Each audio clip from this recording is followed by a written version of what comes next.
నమస్తే రవి గారు. నమస్తే అండి. రవి గారు, మొత్తానికి ఏపీలో మేనిఫెస్టోలు విడుదల చేయడం జరుగుతోంది. ఇటు కొన్ని పార్టీలు అయితే ప్రాథమికంగా జాబితాలు కూడా, అభ్యర్థుల జాబితాలు కూడా విడుదల చేయడం జరుగుతోంది.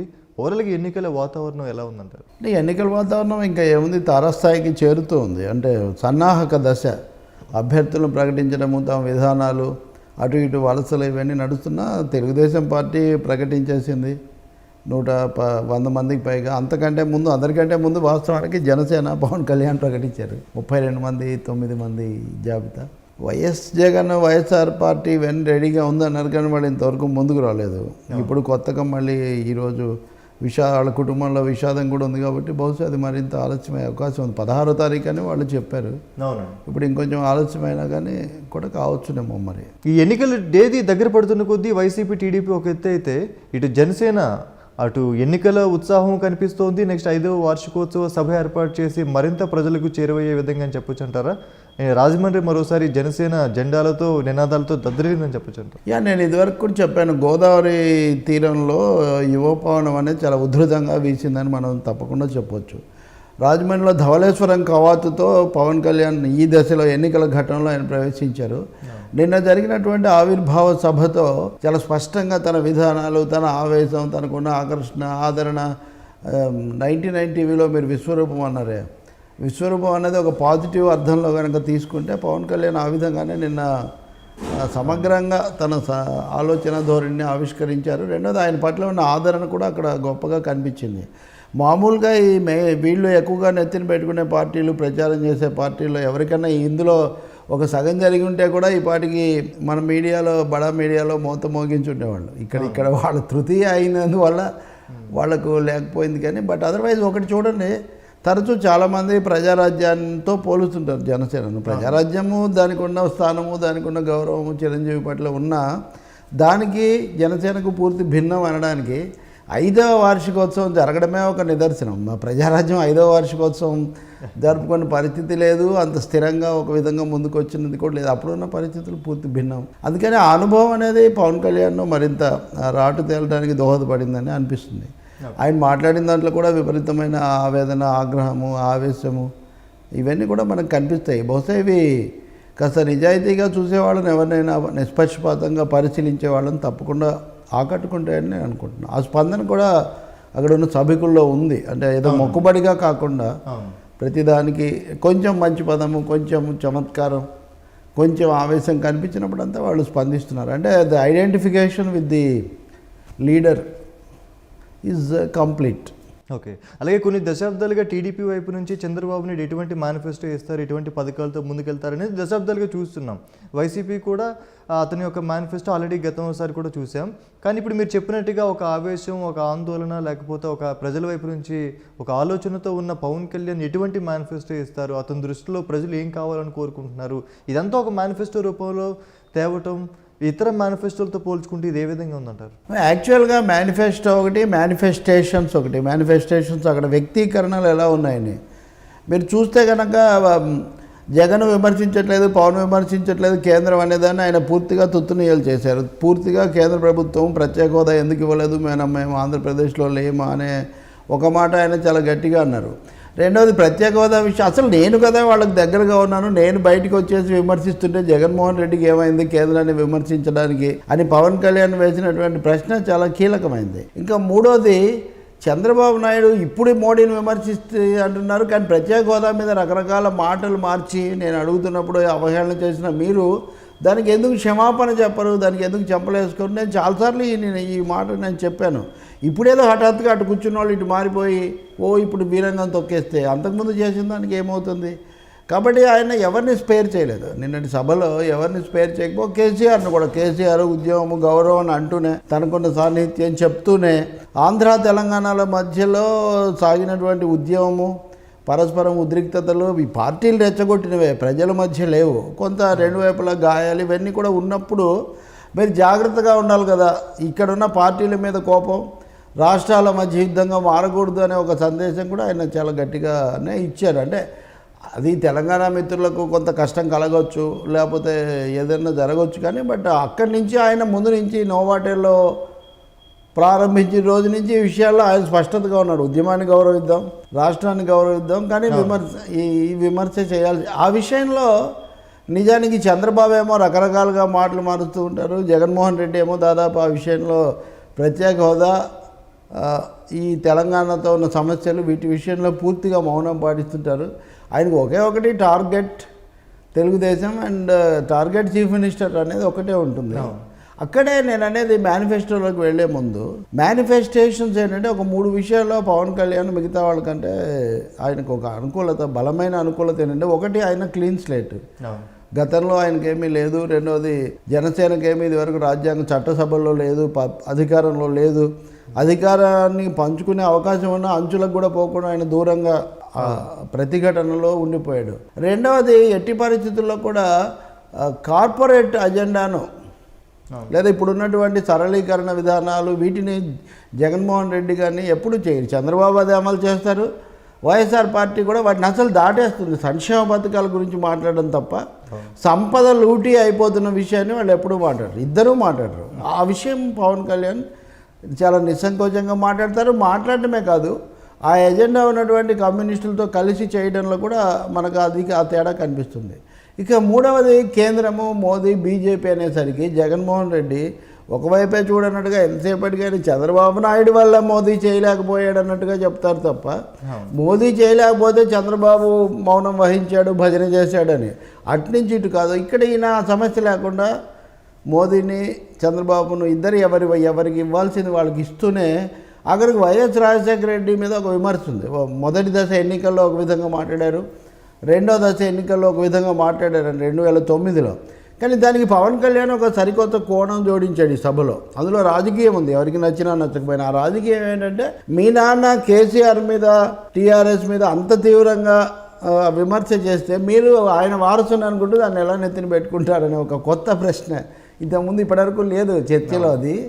కాబట్టి ఒకటి అందరూ అంటుంటారు కదా, రాజశేఖర రెడ్డి ఉంటే రాజకీయాలు ఎలా ఉండేవి కాదు, రాజశేఖర రెడ్డి ఉంటే కేసీఆర్కు ధీటుగా ఉండేవాడు, ఇటువంటివి అంటుంటారు కదా, మీరు వెళ్ళి ఆయనతో ఎలా కలుస్తారు అనే ఒక ప్రశ్న వేశారు. అందుకని వీటన్నిటిలో నాకు అర్థమైనంతలో ఆయనకున్న రాజకీయ స్పష్టత, గతంలో కూడా మనం ఇక్కడే చెప్పుకున్నాం, అంటే తెర వెనుక చాలా కృషి జరుగుతుంది, చాలా కసరత్తు జరుగుతుంది అనేది దీన్ని బట్టి మనకు తెలుస్తుంది. ఇందులో అందరికీ అన్నీ నచ్చవచ్చు, నచ్చకపోవచ్చు. కొన్ని విషయాల్లో ఇంకా ఇలా కాకుండా ఉంటే బాగుందని ఎవరైనా అనుకోవచ్చు ప్రజాస్వామ్యంలో. బట్ ఆయన కోణంలో ఆయన మటుకు చాలా స్పష్టంగానే ఉన్నారు. రెండోది పేదల పక్షాన ఉన్నాను, కొత్త శక్తుల పక్షాన ఉన్నాను అనే సందేశము, సంకేతం బలంగా తీసుకుపోతున్నారు. Don't spare anybody. నేను ఎందుకు భయపడాలి? చివరి ప్రశ్న అది చాలా కీలకమైంది.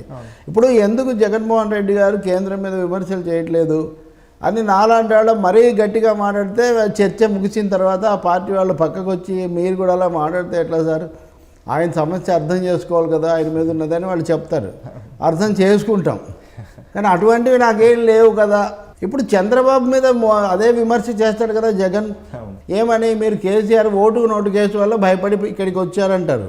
అంటే వాళ్ళిద్దరూ కూడా, అంటే జగన్ చంద్రబాబులో ఒక తప్పు ఎత్తి చూపిస్తున్నాడు, జగన్లో ఉన్న కేసులు చంద్రబాబు ఎత్తి చూపిస్తున్నాడు. ఈ కారణాల వల్ల మీరిద్దరు భయపడుతున్నారు. నాకేముంది భయపడడానికి, నాకు ఉన్నది లేదు, పోయేది లేదు అని ఒక సూటిగా చెప్పగలిగాడు. ఆ విధంగా ఆయన మాట్లాడిన దాంట్లో ఒక పారదర్శకత, ఒక స్పష్టత, ఒక నమ్రత కూడా. నేనేమి పెద్ద పవర్ స్టార్నని, నేనేమి power star image, super star image వచ్చినా నాకు చాలా సమస్యలు ఉన్నాయి, దానివల్ల నేను రాలేదు, ఈ పరిస్థితులు వచ్చాక మార్చాలని వచ్చానని చెప్పారు. చూడండి, ఆ మార్పు కోరేవాళ్ళు అక్కడే ఒక తృతీయ శక్తి, అంటే తృతీయ ప్రత్యామ్నాయం, తృతీయ కోణం అనేది ముందుకు వస్తుంది. దానికి రాజకీయ సంకేతం చాలా బలంగా తీసుకొచ్చారని చెప్పాలి మనం. రైట్. అయితే 2014 ఎన్నికల్లో ఈ రాష్ట్ర విభజన అది జరిగిన తర్వాత ఇటు రైతులకు సంబంధించి సమస్యలు పెరగటం, లేదా నిరుద్యోగ సమస్య అనేది ఎక్కువ అవటం, ముఖ్యంగా మహిళలకి రక్షణ అనేది కరువు అవటం అనేది, ఇటువంటి సమస్యలు ప్రధానంగా వినిపిస్తోంది.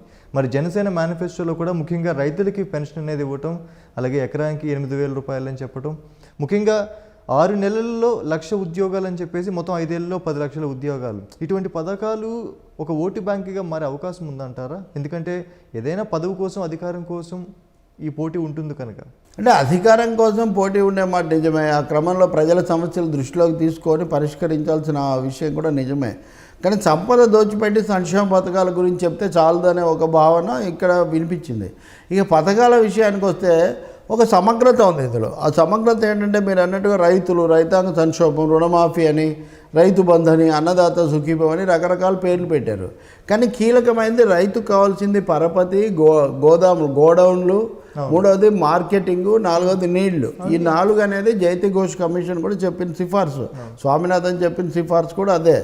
ఈ జనసేన యొక్క మేనిఫెస్టోలో ఈ 5 మనకు కనిపిస్తాయి. అంటే నేను 8,000 ఇన్పుట్ సబ్సిడీ, ఇది రుణమాఫీ కాదు, ఇది ఒక విధంగా రైతుకు పెట్టుబడి కింద నేను ఇస్తాను. రెండవది శీతలీకరణ గోడౌన్లు నిర్మిస్తాను. గోడౌన్లు లేకపోతే ఎక్కడ పెట్టుకోవాలి మిరపకాయలైనా ఇంకోటి. ఎందుకు రైతు దళారుల దయాదాక్షిణ్యాల మీద ఆధారపడుతున్నాడంటే మార్కెట్, గోడౌన్ 2 లేకపోవడం వల్ల. అందువల్ల గ్లోబల్ మార్కెట్ నిర్మిస్తాను.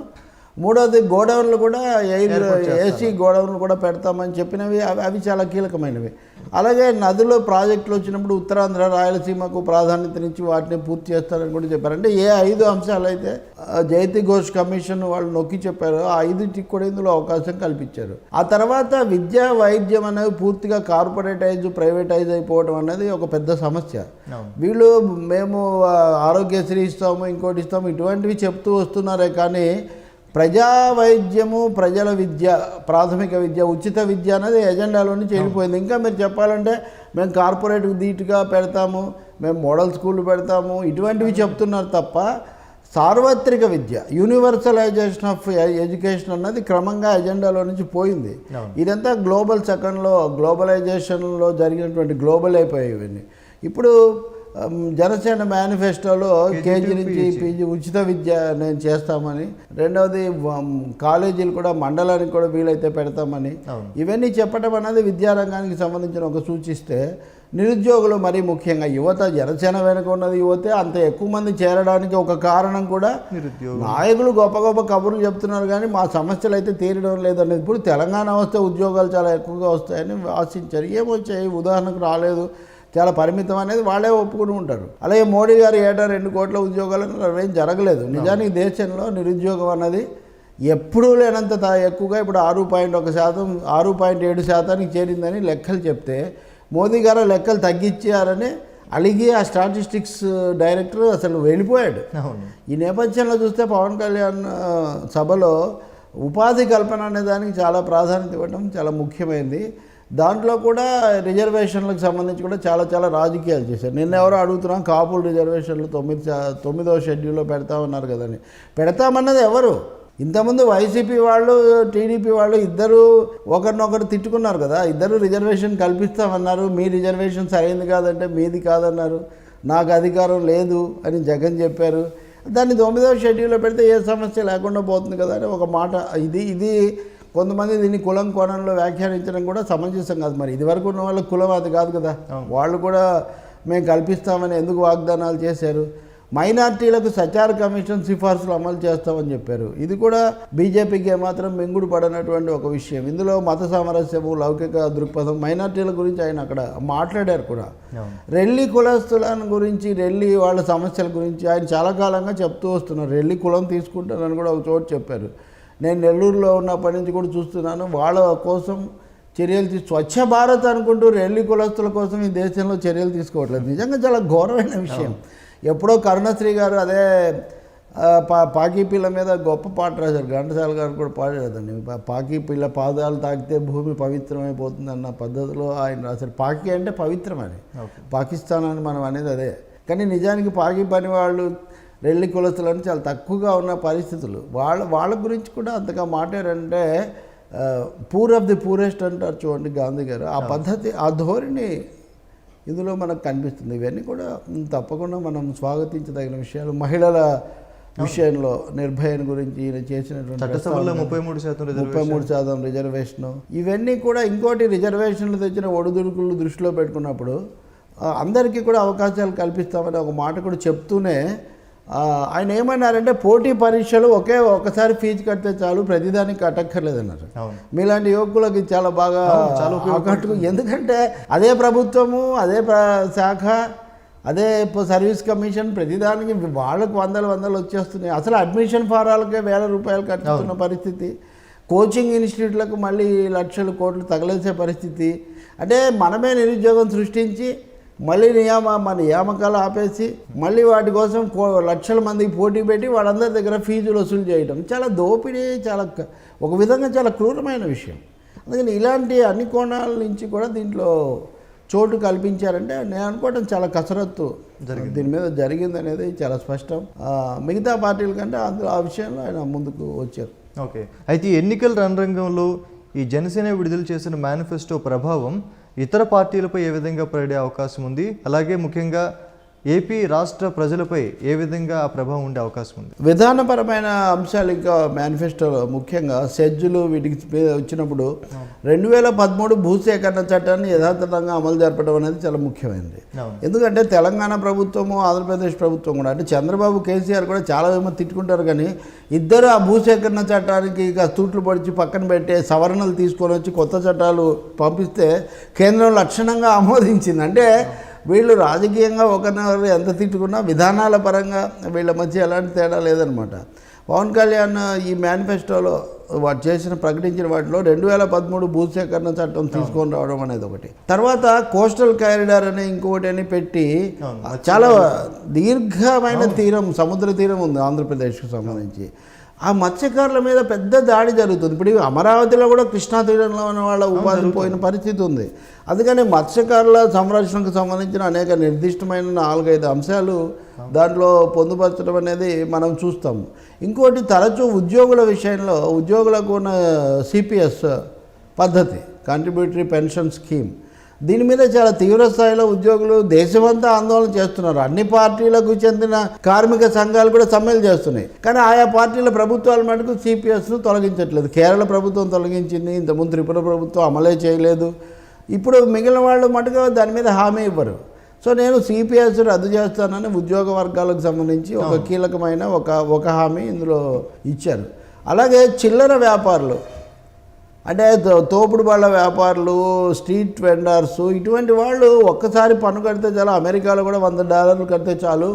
మన దేశంలో వాడు ప్రతిరోజు పోలీసు వాడికి, స్థానిక దాదాకు, రాజకీయ నాయకుడికి అందరికీ చెల్లిస్తూనే ఉండే, వాడికి వచ్చేదెంత, అందులో వాడికి మిగిలేదెంత. కాబట్టి వీళ్లకు నేను కొన్ని ఏర్పాట్లు చేస్తాననే మాట కూడా ఆయన స్పష్టంగా చెప్పారు. ఇవన్నీ కూడా అలాగే అర్బనైజేషన్కి సంబంధించి స్మార్ట్ సిటీస్. ఇప్పుడు మోడీ గారు దేశంలో 100 స్మార్ట్ సిటీస్ అన్నారు. అవేవి ఎక్కడ స్మార్ట్స్ కాదు, అవి షార్ట్ సిటీస్ లాగా ఎక్కడ ఆ లిస్ట్ లేదు. ఇప్పుడు నేను రాష్ట్రంలో జిల్లాలో 10 పట్టణాలు, ఇక్కడ స్మార్ట్ సిటీస్ అంటే నేను అనుకోవడం పట్టణాల్లో ప్రాథమిక సదుపాయాలు కల్పించడం అనే అర్థంలో దాన్ని వాడి ఉంటారు. సమగ్రమైన మేనిఫెస్టో వచ్చిన తర్వాత మనకు అది అర్థమవుతుంది. అంటే రెండు వైపుల నుంచి కూడా అంటే urban issues, rural issues, gender issues, religious communal issues, social జస్టిస్కి సంబంధించినటువంటి యాంగిల్స్, తర్వాత జనరేషనల్ థింగ్స్ చూసుకున్నప్పుడు యూత్కు సంబంధించినవి మీరు చెప్పిన ఓల్డ్ పీపుల్, రైతులకు కూడా నేను అంటే ఇప్పుడు కూడా వయసును బట్టి ఇస్తున్నా, ప్రత్యేకించి రైతులకు భరోసాను ఒక రైతు అనేదాన్ని స్ట్రెస్ చేసి చెప్పటం. ఈ విధంగా ఏంటంటే కొంత సమగ్రత దీంట్లో ఉంది.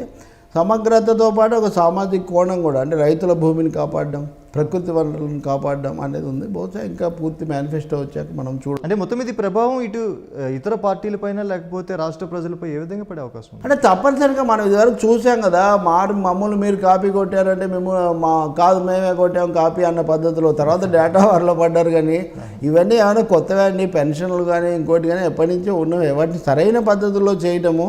రెండవది సంపద అనేది కేంద్రీకృతమై, సంపద అధికారం కొద్దిమంది చేతుల్లోనే కేంద్రీకృతమై ఉన్నంత వరకు మీరు ఎన్ని సంక్షేమాలు ఇక్కడ విదిలించి సంపద అక్కడ అందిస్తే ఉపయోగం ఏముంది? కాబట్టి ఆర్థిక సామాజిక ప్రక్రియలో మార్పు రావాలి. ఆ ప్రక్రియలో మార్పు కోసం పనిచేస్తానని ఒకవైపు చెప్తూ, ఉదాహరణకు అప్పుడు తహసీల్దార్ అమ్మాయి ఒక సినిమా వచ్చింది, కండక్టర్ కొడుకు కలెక్టర్ అవుతాడా అన్నది ఆ సినిమాకు థీమ్, ట్యాగ్ లైన్.